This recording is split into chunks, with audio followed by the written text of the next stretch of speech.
নির্বাচনে এমন কিছু আসন আমাদের থাকবে, 300 আসনের সব আসনে আমরা নির্বাচন করতে পারবো না। যদিও আমরা 300 আসনে আমরা চূড়ান্ত করেছি, প্রাথমিক বাছাই হয়ে গেছে, কিন্তু আলটিমেট কথা যাদের সামনে আমরা সমঝোতা করব, যাদের সঙ্গে একটা ঐক্য হবে ইনশাআল্লাহ, সে পরিবেশ এগিয়ে যাচ্ছে। যাদের সঙ্গে যে কয়টা দলের সাথেই হোক, কিছু সিট তোমাদের ছাড়া লাগবে, নাকি বলেন? কিছু সিট আমাদের ছাড়া লাগবে, তা না হলে তার ঐক্য হবে না। তা আমি যেমন একটা আইডিয়া আমাকে দিয়েছেন সম্ভাবনা দেখে, যে এমনও হতে পারে সমঝোতা করতে করতে শেষ পর্যন্ত প্রায় 100 আসন আমাদের ছেড়ে দিতে হতে পারে। আমাদেরকে বলছেন মাইন্ড সেট রাখবেন, কমপক্ষে 200 আসনে আমরা ইনশাল্লাহ ইলেকশন করব।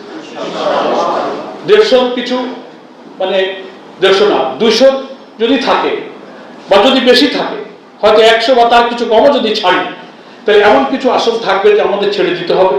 অথবা সেই আসনগুলো নতুন কখনো আমরা ইলেকশন করিনি, যে তার সম্ভাবনা একেবারেই ক্ষীণ, এরকম 2-4টা আসনও কিন্তু থাকতে পারে।